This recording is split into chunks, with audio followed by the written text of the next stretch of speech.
তুই দরজা খোল, তুই চা এদিকে। আসসালামু আলাইকুম। আজকে পবিত্র জুমার দিন। তো আজকে আপনার দেখা গেছে আমার ফেসবুক আইডিতে দেখা গেছে আমার সাথে একটা ছেলে দেখতে পান, সেটা হচ্ছে আমার ভাগনা। তো কালকে রাত্রেও আমার সাথে কথা হয়েছে এবং আছে যে ওর আমি নিয়ত করছি যে আজকে যাইয়া ওরে আমি ঘুম থেকে উঠাবো। এখন বাজে সকাল 7টা। তো আমার নিয়ত, ওর বাড়ি হচ্ছে দুমকি। তো ও জানে না যে আমি যাব, হুট করে আর কি। কালকে রাত্রে নিয়ত করছি যে আজকে যাব, হুট করে নিয়ত যে ওরে আর কি ঘুম থেকে আমি উঠাবো। এখন জানি না আমি নিজে সারপ্রাইজ দিতে, ওরে সারপ্রাইজ দিতে যে নিজে সারপ্রাইজ হয় কিনা।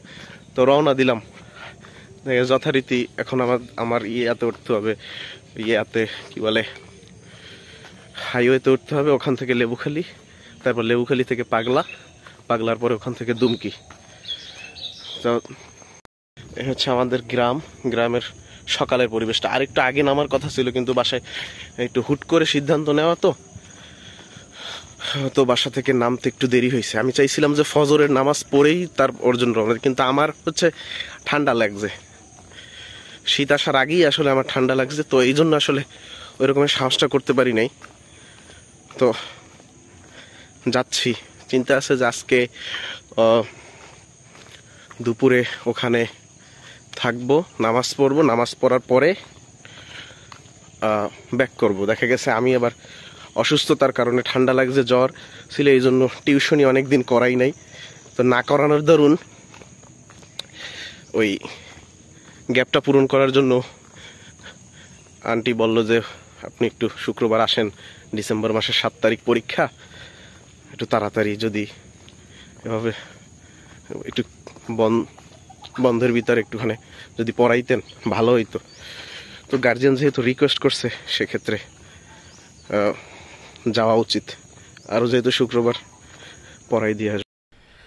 এটা হচ্ছে আমাদের এলাকার একটা ব্রিজ। এই আমাদের গ্রাম আর সামনের, এটা হচ্ছে কৃষ্ণকাঠি গ্রাম, আমাদের কৃষ্ণকাঠি গ্রাম। আর হচ্ছে সামনে যে ব্রিজটা দেখছেন, ব্রিজটার ওপারে হচ্ছে দুধালমৌ গ্রাম। তো এই ব্রিজটার কারণে হচ্ছে আমাদের দেখা গেছে যাতায়াত ব্যবস্থা অনেক সুখকর হয়েছে। কারণ এই ব্রিজটার কারণে দেখা গেছে সবসময় আমরা এই গ্রামের মানুষগুলা ওই গ্রামে যাইতে পারি। তো অনেক ফিকির করার পরও আর কি এই ব্রিজটা আসলে নিজেদের অর্থায়নেই করা হয়েছে।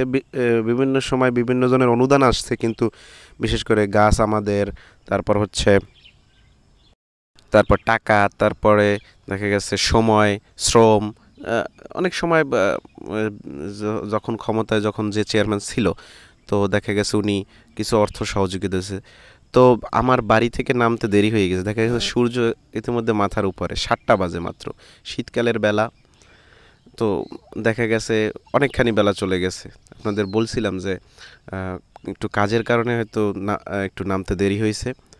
তো এই পরিবেশটা যথেষ্ট পরিমাণে সুন্দর। মানে এই জায়গাটা আমার যথেষ্ট পছন্দের একটা জায়গা। এ পাশেও ধান ক্ষেত, আবার রাস্তার এই পাশেও ধান ক্ষেত।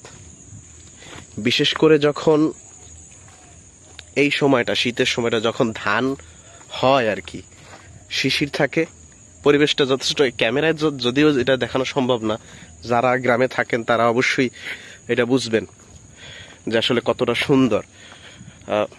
আবার এটার পরে যখন ধান কাটা হয়, কাটার পরে যখন অন্যান্য ফসল দেয়া হয়, যেমন মসুর ডাল, খেসারি ডাল, কলাই ডাল যেটারে বলে আমাদের বরিশালে, তো এই জিনিসটাও দেখা গেছে অনেক ভালো লাগে শিশির যখন সকাল সকাল পরে। এই যে দেখেন, আমাদের গ্রাম না, সব গ্রামেরই একই অবস্থা, যে রাস্তার পাশে যাদের বাড়ি, তো ওই রাস্তা হচ্ছে তাদের নিজেদের মনে করে। আমরা যারা পথচারীরা আছি, দেখা গেছে ভুল করে মনে করেন মাঝে মধ্যে তাদের এরকমের মনে হয় যে তাদের উঠানে চলে আসছি। গরু বাঁধা থেকে শুরু করে হাঁস মুরগির খাবার সব তারা রাস্তার উপরে করবে। সে যে কারণে দেখা গেছে বৃষ্টির সিজনটায় যথেষ্ট পরিমাণ কষ্ট হয়। দেখা গেছে গরুর গোবর, মলমূত্র, হাঁস মুরগির মলমূত্র এগুলো থাকে, যেগুলো খুবই বিব্রতকর। এই দুইটা হচ্ছে আমার ছাত্র। তো আমারে দেখে আর কি ওরা লজ্জা পাইছে, যে বলছিলাম যে তোরা একটু দাঁড়া আমি ভিডিও করি, কিন্তু দৌড় দিছে আর কি। এইটা হচ্ছে আমার প্রতিষ্ঠান, যে প্রতিষ্ঠানে আমি 3.5 বছরের মতো শিক্ষকতা করতেছি। উপরে যে বিল্ডিংয়ের উপরের তলা হচ্ছে গিয়া হিফজ শাখা। যেহেতু আমি জেনারেল শিক্ষক, নিচের তলা হচ্ছে গিয়া অফিস কক্ষ, নার্সারি জামাত এবং পঞ্চম শ্রেণী, ইবতেদায়ী পঞ্চম শ্রেণী, এবং টিন শেড যে দুইটা রুম, ওইটায় হচ্ছে একটার ভিতরে হচ্ছে প্লে এবং দ্বিতীয় জামাত, অন্যটায় হচ্ছে শুধু নার্সারি জামাত। এরপরে আমাদের মসজিদ যে আছে ওইটা হচ্ছে গিয়ে আমরা চতুর্থ এবং তৃতীয় জামাত বসাই, যদিও এটা আমাদের জন্য কষ্টকর, মাদ্রাসার জায়গা কম এই জন্য। হাইওয়েতে আসার কিছুক্ষণের মধ্যেই আমি একটা অটো পেয়ে যাই, যেটার মাধ্যমে আমি হচ্ছে দাদুরহাট থেকে, মানে চেয়ারম্যান বাড়ির রাস্তা থেকে আমি যাব লেবুখালী।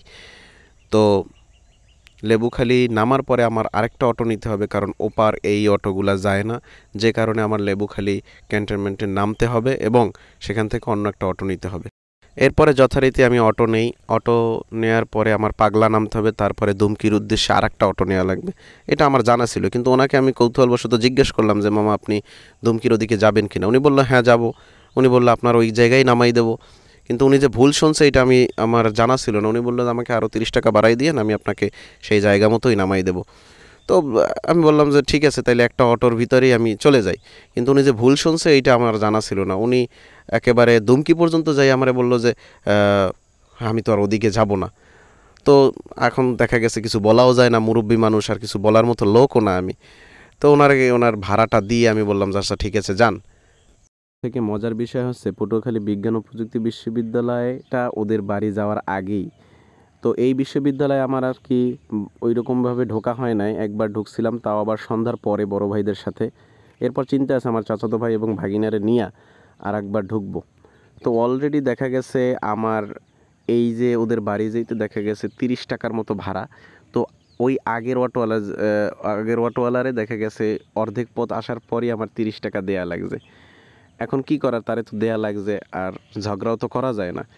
এরপর যে অটোওয়ালাকে নিয়েছি যে ওই স্টেশন পর্যন্ত, ওনাকে দেয়া লাগবে আবার 20 টাকা। তো বাড়তি আমার অলরেডি 20 টাকা চলে যাচ্ছে। তো অলরেডি 30 টাকার ভাড়া 50 টাকা দিয়ে আমার মাথা গরম। তো এইটা হচ্ছে ওর বাড়ির রাস্তা।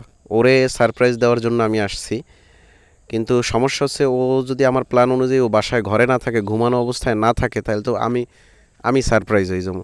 তো দেখি কি অবস্থা। এটা হচ্ছে ওদের বাড়ির রাস্তা, এবং এটা হচ্ছে ওর এলাকার রাস্তা, এবং এইটা হচ্ছে ওদের নিজেদের বংশের পুকুর। আর পাশে সামনে একটু যাওয়ার পরে দেখা গেছে মসজিদ পড়বে, ওদের বাড়ির মসজিদ। তো আমার প্রথম কাজ হচ্ছে গিয়া, চাইছিলাম যে আমি এখান থেকে ভিতরে ঢুকবো এই যে পিছন দিয়ে, কিন্তু চিন্তা করলাম যে হুট করে বাড়ির মানুষ আমাকে ভালো করে চিনেও না, হুট করে যদি আমি পিছন দিয়ে ঢুকি তো কি না কি মনে করবে, তাই সামনে দিয়েই ঢুকলাম। তো এই হচ্ছে ওদের ঘর। তো জিনিসটা আমি যেভাবে চাইছিলাম ওরে ঘুম থেকে উঠানোর জন্য, আসলে এটা হয় না। ওদের বাড়ির পাশের বাসার আর কি একজন কাজের মহিলা, উনি আর কি ওই বাসায় কাজ করে। তো উনি আমারে দেখে বলছে আমি কোন বাসায় যাব। তো উনি বারবার বলতেছিল আমি কি ভিতরে যাইয়া বলবো কি না। আমি বারবার বলছিলাম যে না, বলার দরকার নাই, আমি ব্যাপারটা দেখতেছি। কিন্তু উনি তো শোনে না, উনি বারবার বলতেছিল যে আমি ভিতরে যাই কি বলবো আপনার কথা। আমি বলছি যে না, বলার দরকার নাই, কিন্তু উনি শোনে না। তো এই সময়টুকু দেখা গেছে 1 মিনিট এই কথাটা আর কি শুনে ফেলার দরুন ও আর কি অনুমান করতে পারছে যে আমি হইতে পারি। তো এই অনুমানের পরে আর কি দরজাটা খুলছে ও। তুই দরজা খোল, তুই চা এদিকে চা। হ্যাঁ, তোর দরজা খোলা না কেন? আমি তো চাইলাম তোর থাবড়াই উঠাও। হ্যাঁ,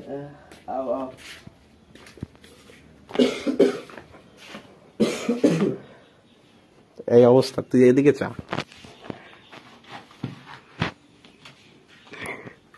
দরজাটা খোলা থাকলে ভালো হইতো। খেলা দেখছিস রাত্রে? না, আমি দেখতে পারিনি সব। দিলে খেলারও খেলা না, কোয়ালিটি ভালো না খেলার।